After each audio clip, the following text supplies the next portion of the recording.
प्रभु यीशु मसीह के नाम में आप सबको जय मसीह की प्रियो।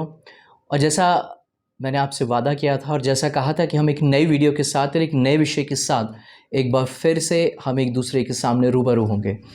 और आज मैं उस विषय को आपके सामने रखने जा रहा हूँ क्योंकि कई दिनों से एक प्रोफेसी लगातार कहीं ना कहीं चल रही है। वो ये है कि यीशु मसीह का द्वितीय आगमन होने वाला है और वो अगले महीने की डेट दी गई है कि 2025 में सितंबर के अंदर यीशु मसीह 23-24 में आने वाले हैं। लेकिन क्या ये बात सत्य है? क्या ये बात सही है? और परमेश्वर का वचन हमें इस विषय में क्या बताता है और कब कब ये प्रोफेसीज हुई और किन किन लोगों ने ये प्रोफेसी करी और क्या सच में यीशु मसीह आ गए? इन सब विषयों के ऊपर हम बात करेंगे और इसका उत्तर आपके लिए मेरे लिए क्या है। लेकिन हम एक वचन से इस बात को आरंभ करेंगे। यहाँ लिखा है दूसरा थिस्सलुनीकियों उसका 2 अध्याय और 2 पद के अंदर मैं आपके सामने पढ़ना चाहता हूँ। यहाँ लिखा है कि किसी आत्मा या वचन या पत्री के द्वारा जो कि मानो हमारी ओर से हो, ये समझकर कि प्रभु का दिन आ पहुँचा है, तुम्हारा मन अचानक अस्थिर ना हो जाए और ना तुम घबराना। वचन आपसे और मुझसे स्पष्ट कहता है कि हम ना तो किसी व्यक्ति के द्वारा, किसी पत्री के द्वारा या किसी बात के द्वारा हम घबरा ना जाएं, हम विचलित ना हो जाएं कि प्रभु ये सब क्या हो रहा है। रैप्चर की डेट या इसको कहा जाता है डेट सेटिंग। ये डेट सेटिंग कहाँ से शुरू हुई, किन लोगों ने करी और क्या इसके परिणाम आए? ये कुछ नया नहीं हो रहा प्रियो, ये उस समय भी हुआ करता था जिसको हम फर्स्ट सेंचुरी कहते हैं, जो पौलुस और पतरस हुआ करते थे। तब भी इन बातों को लोग कहा करते थे और लोग इस विषय में अपनी अपनी चिंता करते थे और ठहरे रहते थे कि अब यीशु मसीह आ रहा है। लगभग 156 एडी में मॉन्टिनेस ने इसको एक नए प्रकाशन के रूप में रखा जिसको एक कल्ट भी कहा गया और इसके साथ 2 भविष्यवक्तिनियां भी थी जो स्त्रियां थी जो इस तरह की टीचिंग और इस तरह की बातों को करती थी। और वो ये कहती थी कि हमें ये पवित्र आत्मा के द्वारा प्रकाशन दिया जा रहा है।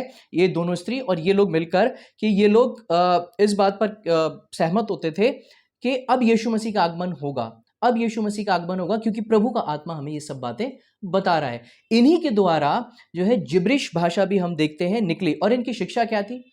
इनकी शिक्षा ये थी अंत के समय के विषय में ये लोग ज्यादा फोकस थे, यानी एंड टाइम्स के बारे में ये लोग बहुत ज्यादा फोकस थे, ना कि सेल्वेशन या उद्धार के बारे में। साथ ही साथ ये कहते थे कि आपको बाइबल के जो प्रेरित हैं, जो आपने बाइबल में प्रेरित पढ़े हैं, ये अपने आप को उन बाइबल के प्रेरितों से भी ऊपर रखते थे। लेकिन जो ऑर्थोडॉक्स चर्च था, इन्होंने इनकी शिक्षा को नकार दिया, इनकी शिक्षा के ऊपर वो नहीं चले। लेकिन समय के साथ जब पेंटिकॉस्टल चर्च आया, पेंटिकॉस्टल चर्च ने इनकी शिक्षाओं में दिलचस्पी दिखाना आरंभ कर दिया और वो भी कहीं ना कहीं इस तरीके से डेट सेटिंग या आने के विषय में बात करने लगे।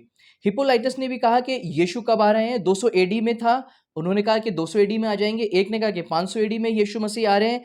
और 1347 के अंदर एक प्लेग जिसको ब्लैक डेथ के नाम से जाना जाता है, जब वो आई, बताते हैं कि 90% से ज्यादा लोग, यानी कोविड से भी ज्यादा लोग, इस समय लोगों की मृत्यु हुई, लोग मरे। और जापान और बहुत से जो यूरोपीय देश है, एक बहुत बड़ा डेथ रेशियो हम वहां पर देखते हैं। और लोगों ने इसको भी यीशु मसीह के द्वितीय आगमन से जोड़ दिया। साथ ही साथ इसमें अगर हम देखें आज के समय के अंदर एस्ट्रोलॉजी, न्यू एज टीचर्स ने भी डेट सेटिंग्स करना आरंभ कर दिया, इन सारी चीज़ों को निकालना आरंभ कर दिया। एक महाशय ने तो ये कह दिया कि साहब, उन्होंने ये बोल दिया कि ये दुनिया अब खत्म होने वाली है और एक उड़न तश्तरी आएगी, वो हमें स्वर्ग लेकर जाएगी और जिस रात ये सब होगा हम लोगों को पहले ही जहर खा लेना है। और इस तरह के मिथ्स, इस तरह के कल्ट लगातार मसीहत के अंदर आते रहे, लोग इनको सुनते रहे। 16वीं से 18वीं शताब्दी में 2 लोग थे, बहुत इंपॉर्टेंट थे। एक थे मार्टिन लूथर, जिन्होंने 1400-1500 में भविष्यवाणी करके कहा कि दुनिया का अंत होने वाला है। और एक बहुत ही महत्वपूर्ण नाम जिसको आप और मैं जानते हैं, वो है आइजैक न्यूटन। आइजैक न्यूटन ने भी एक साइंटिस्ट भी थे, तो एक बाइबल टीचर भी थे। उन्होंने भी एंड डेट्स को निकाला, लेकिन उन्होंने कहा कि मैं श्योर नहीं हूं कि क्या सच में ऐसा होने वाला है। उसके बाद विलियम मिलर 1843 से 44 यानी 44 के बीच में उन्होंने कहा कि यीशु मसीह आ जाएंगे, और लोगों ने अपना सब सामान बेचना शुरू कर दिया। लोगों ने बहुत सारी चीज़ें, मतलब आप समझ सकते हैं कि जब ऐसी बात हो जाए, लोगों ने अपनी प्रॉपर्टी, अपना राशन, अपना घर, जो कुछ था एक इधर उधर देना शुरू कर दिया। और लोगों ने मसीहत से अपने को, जब ये नहीं हुआ, एक ग्रेट डिसअपॉइंटमेंट आया, लोगों ने मसीहत से अपने आप को पीछे कर लिया। इसका परिणाम उस समय ये निकला। उसके बाद क्या हुआ, जब ये सब कुछ हुआ 80s के अंदर, तो दो बहुत महत्वपूर्ण डिनोमिनेशन इस समय में निकल कर आए, और वो थे सेवेंथ डेज एडवेंचर और उसके बाद यहोवा विटनेस, जिसमें चार्ल्स रसल ने 3 बार यीशु मसीह के आने की भविष्यवाणी करी। 1914 में, 1925 में और 1975 के अंदर उन्होंने कहा कि यीशु मसीह आने वाला है। उसके साथ साथ हॉल निंजी ने बोला कि 1980 में दुनिया खत्म हो जाएगी। हॉल निंजी भी इस विषय में बात करते हैं। 1988 के अंदर एडगर ने लगभग 88 कारण ऐसे दिए कि यीशु मसीह का आगमन होने वाला है। हॉरेल्ड कैंपेन ने, इन्होंने 2011 में रैप्चर की भविष्यवाणी करी। डेविड गोरेश जो यूएसए के थे, उन्होंने भी डेट सेटिंग करी। बैनी हिन का नाम भी इसमें आता है। 2014-15 में लोगों ने ब्लड मून की भविष्यवाणी करी और बताया कि यीशु मसीह का आना बहुत जल्दी है। लेकिन प्रियो, एक सवाल यह उठता है, इन सब ने कहा, लेकिन क्या ऐसा हुआ? नहीं।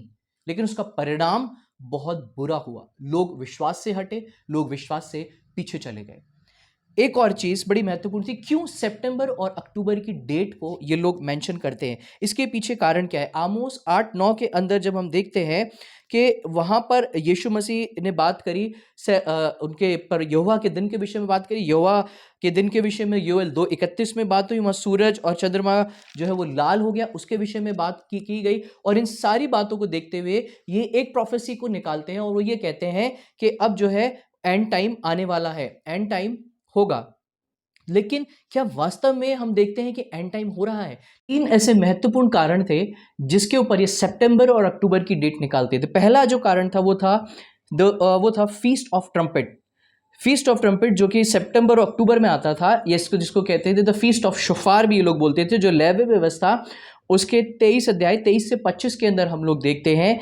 ये निसान महीने के कैलेंडर में, यानी जो यहूदी कैलेंडर था उसके अकॉर्डिंग मनाया जाता था, और ये मार्च में स्टार्ट होता था क्योंकि ये निसान महीने का कैलेंडर था। दूसरा कारण था, वो था योम किपुर, यानी वो इनका इसका मतलब था टाइम ऑफ जजमेंट के अकॉर्डिंग ये डे ऑफ अटॉर्नमेंट भी था। ये इसको भी लेकर परमेश्वर के आने की या यीशु मसीह के आने की डेट को निकालते हैं। दूसरा था झोंपड़ियों का पर्व सुक्कोत, इसको ये 1000 मिलेनियर जो ईयर था उससे भी इसको कंपेयर करते थे।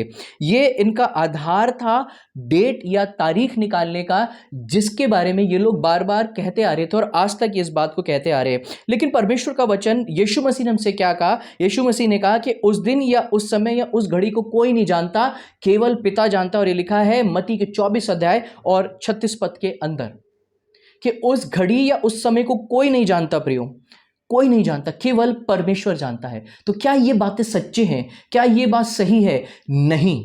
ये वो बातें हैं जिसने आपके विश्वास के ऊपर एक करारा प्रहार किया है। मान लीजिए अगर यीशु मसीह नहीं आए, जैसा वचन बताता है कि धर्म का त्याग हो जाएगा, यानी आपके विश्वास का त्याग होगा, आप मसीह से पीछे हटेंगे जो आप बढ़ रहे हैं। इसलिए आपको और मुझे परमेश्वर के वचन की ओर ताकते रहना है, हमें परमेश्वर के वचन की ओर देखते रहना है। इसलिए ये क्या करते हैं, आमोस 3:7 के अंदर ऐसी एक वर्स है जिसके विषय में ये लोग बात करते हैं। और आमोस 3:7 के अंदर ये जो महत्वपूर्ण बात है, आपकी बात को जो कट करते हैं, वो ये क्या कहते हैं? वो ये कहते हैं, मैं आपके सामने आमोस की किताब, अगर आप मेरे साथ परमेश्वर के वचन को निकालें तभी आप इन बातों को समझ पाएंगे, आप इन बातों को अच्छे से जान पाएंगे। जब ये आपको काउंटर करते हैं ना, जब ये आपको काउंटर करेंगे, तो ये आमोस 3 अध्याय और उसके 7 पद से आपको काउंटर करेंगे। लिखा है, इसी प्रकार से प्रभु अपने दास भविष्यवक्ताओं पर अपना मर्म बिना प्रकट किए कुछ भी नहीं करेगा।